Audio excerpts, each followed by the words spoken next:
Hello everyone, আসসালামু আলাইকুম। Welcome back to my channel.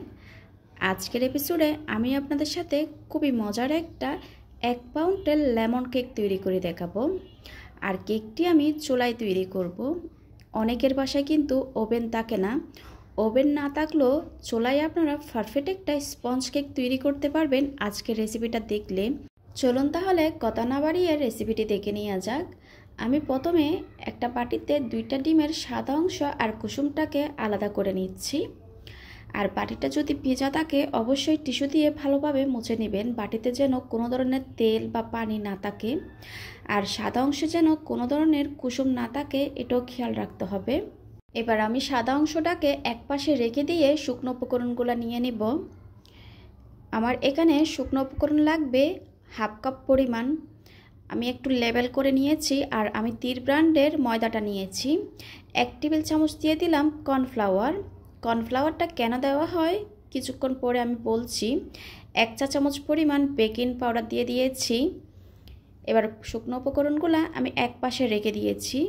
আবারও আমি সাদা অংশ নিয়ে নিলাম। সাদা অংশটাকে একটা ইলেকট্রিক বিটারের সাহায্যে মিডিয়াম স্পিডে 10 থেকে 15 সেকেন্ড বিট করে নিচ্ছি। আর আমি এখানে 1/2 চা চামচ পরিমাণ হোয়াইট ভিনেগার দিয়ে দিলাম। এবার বিটারটা অফ করে নিয়েছি। এখানে দিয়ে দিচ্ছি 1/2 কাপ পরিমাণ চিনি। আমি 1/2 কাপের চেয়ে একটু কম দিয়েছি। আপনারা যদি মিষ্টিটা বেশি পছন্দ করেন 1/2 কাপ পরিমাণ দিতে পারেন।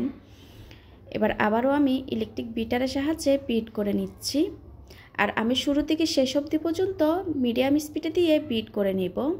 প্রথম ধাপে যে চিনিটা দিয়েছি ওইটা সম্পূর্ণ গলে যাওয়ার পর আমি দ্বিতীয় ধাপে চিনিটা অ্যাড করে দিয়েছি। আমি কিন্তু চিনিটা একবারে দিই নাই, ধাপে ধাপে অ্যাড করছি। আপনারা চাইলে 2 থেকে 3 বার দিয়ে এভাবে অ্যাড করতে পারেন।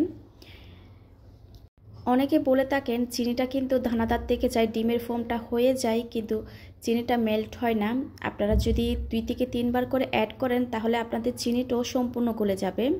আমার ডিমের ফোমটা হয়ে গেছে। যখন এরকম সাদা ফোমে হয়ে আসবে তখন বিটারটা অফ করে দিতে হবে। এবার দিয়ে দিচ্ছি ডিমের কুসুম।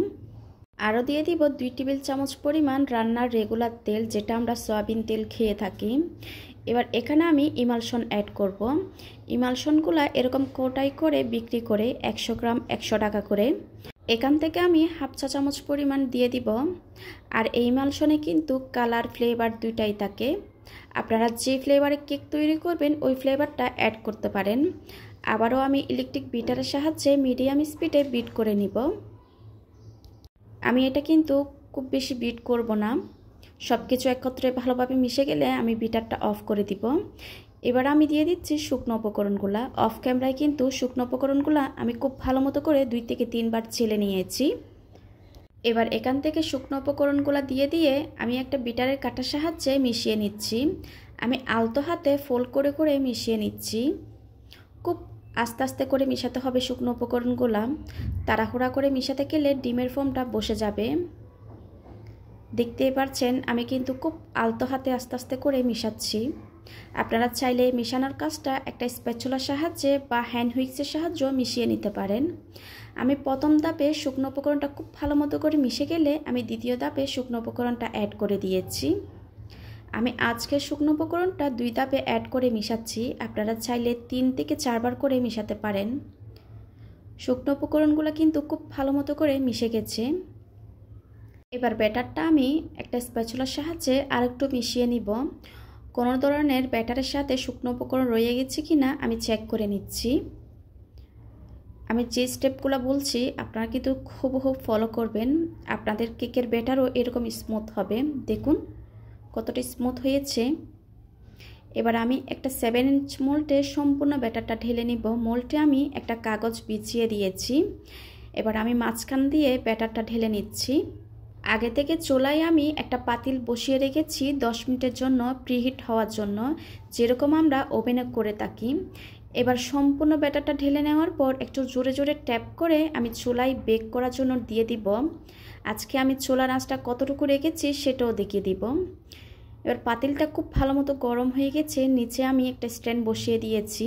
সাবধানে আমি কেকের মোল্ডটা পাতিলের মধ্যে বসিয়ে দিয়েছি। এই সময় কিন্তু পাতিলটা অনেক বেশি গরম থাকে। আর আমি হাঁড়ির নিচে কিন্তু কোনো ধরনের কাগজ বিছিয়ে দিই নাই।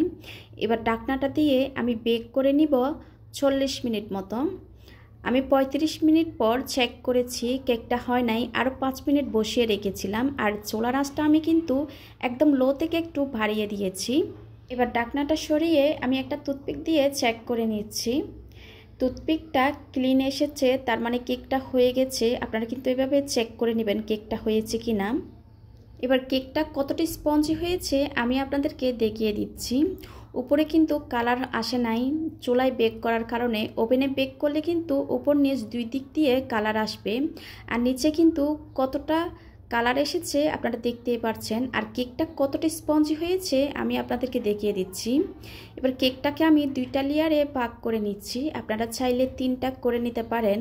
দেখলেন তো কত সহজে একটা চুলায় পারফেক্ট কেক তৈরি করে দেখিয়েছি। আশা করি আজকের রেসিপিটা আপনাদের ভালো লেগেছে। ভালো লাগলে প্লিজ আমার চ্যানেলটা সাবস্ক্রাইব করার জন্য অনুরোধ রইল। আজকের মতো বিদায় নিচ্ছি। সবাই খুব ভালো থাকবেন, সবাই সবার জন্য দোয়া করবেন। আল্লাহ হাফেজ।